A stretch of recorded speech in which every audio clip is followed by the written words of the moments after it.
매일 성경 묵상을 돕는 해설 가이드입니다. 안녕하세요. 묵상 코치입니다.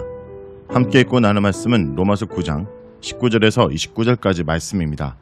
하나님의 긍휼과 책망의 근거가 무엇이냐는 질문에 바울은 토기장의 그릇의 관계를 예로 들어 설명합니다. 진흙을 사용해서 어떤 그릇을 만들든 그 권한이 토기장에게 있듯이 모든 피조물에 대한 주권이 창조주에게 있다는 것입니다. 19절에서 23절 읽겠습니다. 혹 내가 내게 말하기를 그러면 하나님이 어찌하여 허물하시느냐 누가 그 뜻을 대적하느냐 하리니 이 사람아 내가 누구이기에 감히 하나님께 반문하느냐 지음을 받은 물건이 지은 자에게 어찌 나를 이같이 만들었느냐 말하기느냐 토기장이가 지륵 한 덩이로 하나는 기이 있을 그릇을 하나는 천이 있을 그릇을 만들 권한이 없느냐 만일 하나님이 그의 진노를 보이시고 그의 능력을 알게 하고자 하사 말하기로 준비된 진노의 그릇을 오래 참으심으로 간용하시고 또한 영광받기로 예비하신 바 긍휼의 그릇에 대하여 그 영광의 풍성함을 알게 하고자 하셨을지라도 무슨 말을 하리요. 19절은 9장 6절에서 18절 특히 18절에 대해 예상 가능한 반박을 말합니다. 만약 하나님의 주권적 선택으로 긍휼히 여길 자와 완악하게 할 자가 스스로 결정되었다면 왜 하나님이 여전히 허물하시냐라는 질문입니다. 그 뒤에는 왜 하나님이 사람을 차별하시냐라는 질문도 전제되어 있습니다. 누가 그 뜻을 대적하였느냐 즉 하나님 뜻대로 완악하게 할 자를 완악하게 하셨는데도 왜 하나님은 여전히 완악한 자들을 허물하시느냐라는 질문입니다. 하나님의 심판이 공정하지 못하다는 것입니다. 이 질문에 대해 바울은 직접적인 대답 대신 20절에서 23절에 창조자로서 하나님과 심판자로서의 하나님이 가지고 계시는 주권과 자유에 대해 이야기합니다. 20절에서 사용된 동사 짓다라는 것은 창세기 2장 7절과 8절, 15절에서도 사용된 동사로 하나님의 창조 행위를 가리키는 단어입니다. 21절에 만들다라는 동사를 사용하여 하나님의 창조 행위를 진흙 덩어리로 그릇을 만드는 토기장의 행위에 비유하고 있습니다. 지음을 받은 물건이 지은 자에게 그 생김에 대해서 항변할 수 없고 진흙으로 귀한 그릇과 천한 그릇을 만드는 것은 토기장의 자유입니다.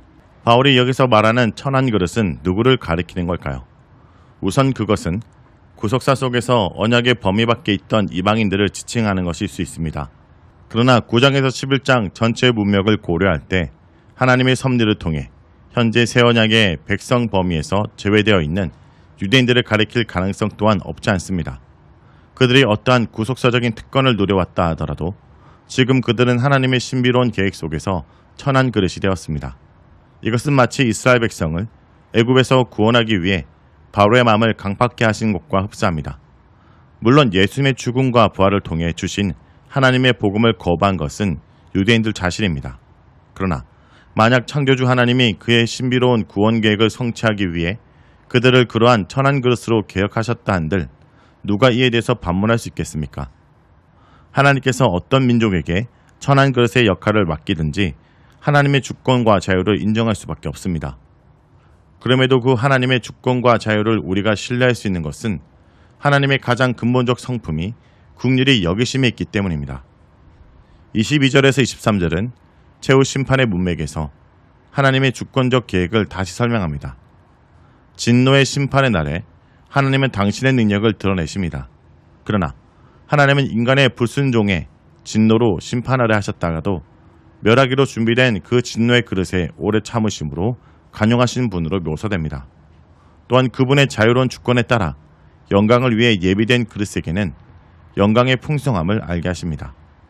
유대인이든 이방인이든 모두 이 진노의 그릇과 긍휼의 그릇에 해당될 수 있습니다.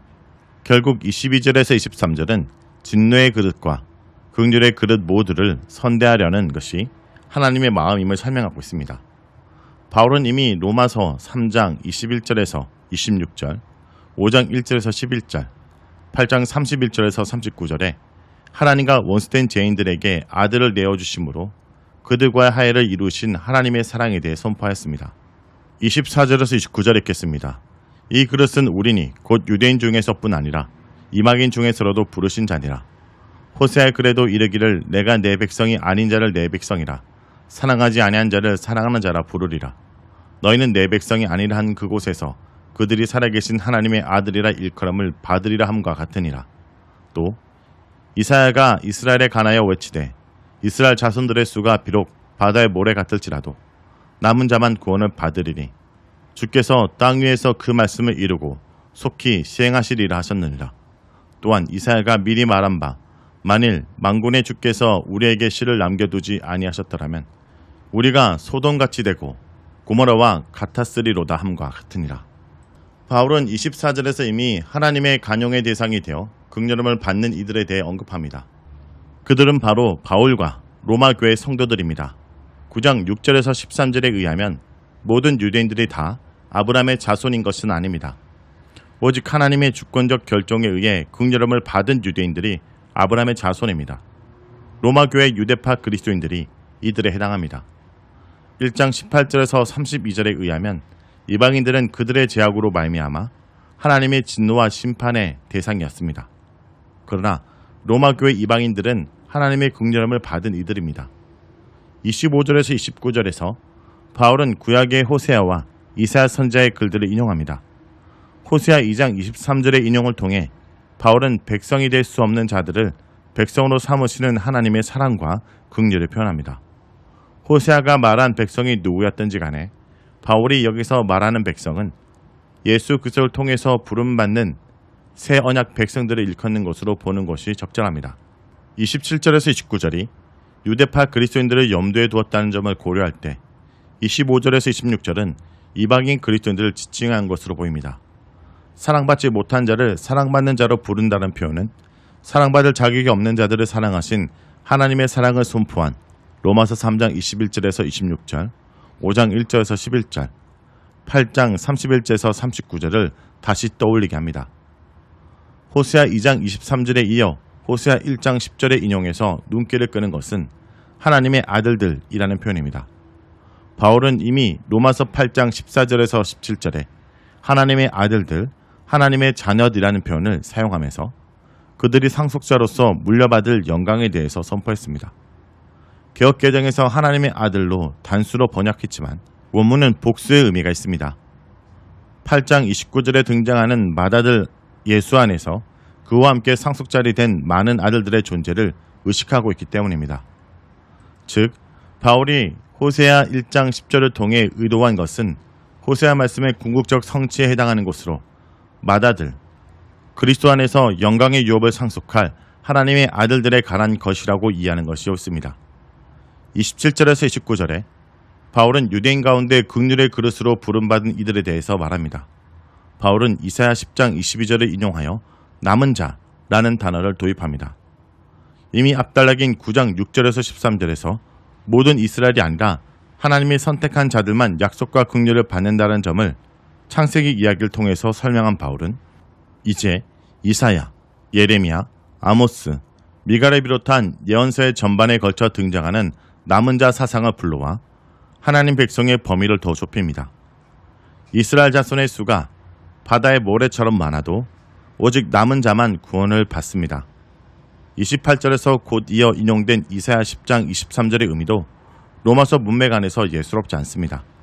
바울은 하나님께서 이 땅 위에서 그 말씀을 완전하게 그리고 신속하게 시행할 것이라는 이사야 말씀을 굳이 추가했습니다. 이스라엘의 남은 자만 새 백성으로 진입하는 일이 철저하게 진행될 것임을 암시합니다. 그리고 이 구절은 11장에서 다룰 모든 이스라엘의 구원이 어떻게 전개될지에 대해서도 적지 않은 암시를 주고 있습니다. 29절에서 인용된 이사야 1장 9절 말씀은 그나마 주께서 남은 자를 남겨두셨기 때문에 소돔과 고모라 같이 전멸하는 것을 면했음을 말합니다. 바울은 이러한 구약 인용을 통해 현재 이스라엘 상황을 설명하려고 했던 것 같습니다. 예수 그리스도를 통해서 하나님의 새 언약 백성들이 출현한 현재까지 백성이 아니었던 이방인들은 하나님 백성으로 칭함을 받았으나 유대인들에 대해서는 남은 자라는 개념을 불러와야 할 만큼 소수만이 하나님 백성 범위에 들어와 있는 기막힌 현실 앞에서 놓여 있었던 것입니다. 자, 여기까지가 로마서 9장 19절에서 29절까지 말씀입니다. 오늘 말씀을 통해 우리는 무엇을 묵상하고 적용해야 할까요? 주님께서는 말씀하신 것을 온전히 이루시고 시행하실 것입니다. 하나님은 선지자를 통해 말씀하신 대로 이스라엘 백성 중에 남은 자를 구원하셔서 자기 백성으로 삼으셨습니다. 만일 이스라엘이 행한 대로 하나님이 갚으셨다면 그들은 모두 소돔과 고모라처럼 멸망했을 것입니다. 우리의 구원 역시 하나님의 사랑과 은혜가 아니었다면 결코 이루어질 수 없었습니다. 성도 여러분, 우리를 구원하신 하나님의 신실한 사랑과 은혜를 오늘도 감사 찬양하시길 바랍니다.